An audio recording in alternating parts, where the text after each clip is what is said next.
고린도후서 12장 1절에서 10절까지의 말씀입니다. 무익하나마 내가 부득불 자랑하노니 주의 환상과 계시를 말하리라. 내가 그리스도 안에 있는 한 사람을 아노니 14년 전에 그가 셋째 하늘에 이끌려 간지라. 그가 몸 안에 있었는지 몸 밖에 있었는지 나는 모르거니와 하나님은 아시느니라. 내가 이런 사람을 아노니 그가 몸 안에 있었는지 몸 밖에 있었는지 나는 모르거니와 하나님은 아시느니라.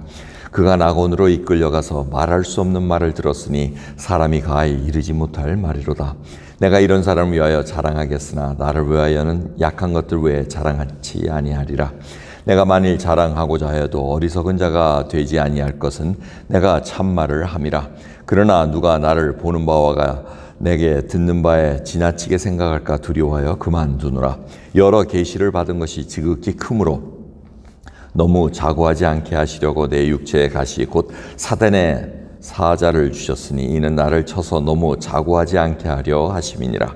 이것이 내게서 떠나기를 위하여 내가 3번 주께 간구하였더니 내게 이르시기를 내 은혜가 내게 족하도다. 이는 내 능력이 약한 데서 온전하여짐이라 하신지라.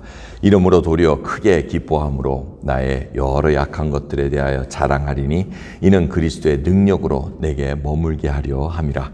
그러므로 내가 그리스도를 위하여 약한 것들과 능력과 궁핍과 핍박과 곤란을 기뻐하노니 이는 내가 약할 그때 곧 강함이니라. 아멘.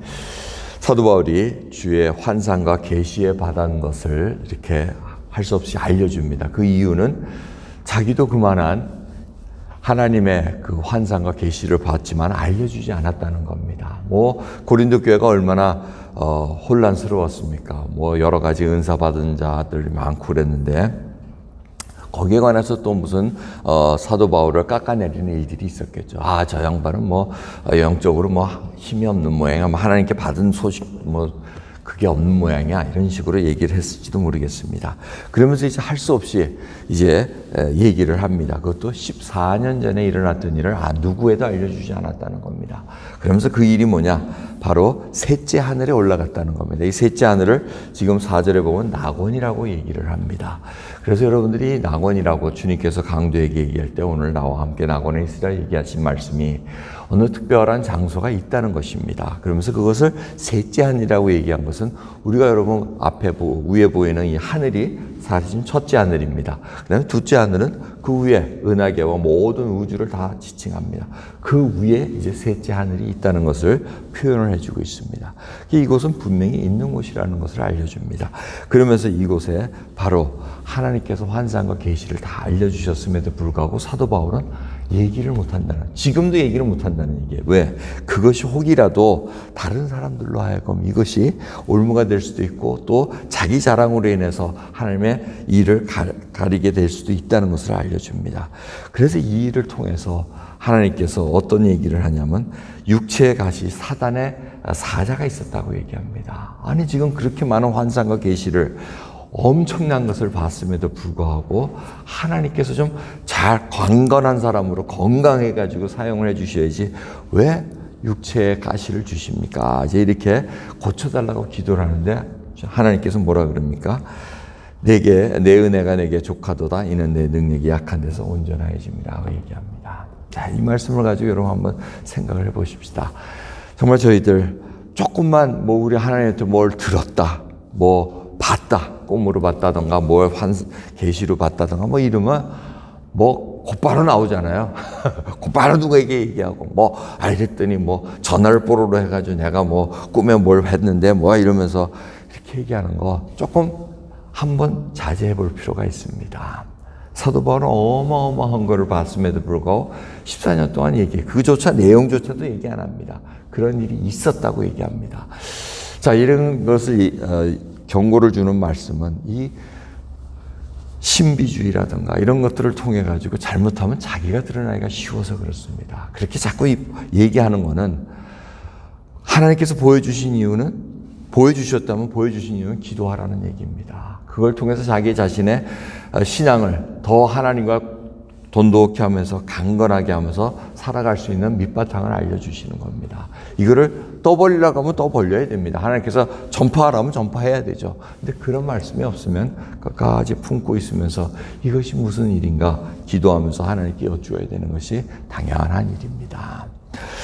하지만 이 일을 통해서 하나님께서 원하시는 일, 내 은혜가 내게 족하도다. 이는 내 능력이 약한 데서 온전해짐이라. 그런데 그 다음 구절이 참 신기합니다. 이러므로 도리어 크게 기뻐했다고 얘기합니다. 여러분, 기도 제목이 응답이 안 됐습니다. 사도 바울이 분명히 병을 고쳐달라고 3번 간구합니다. 컴플리트하게 기도했다는 겁니다.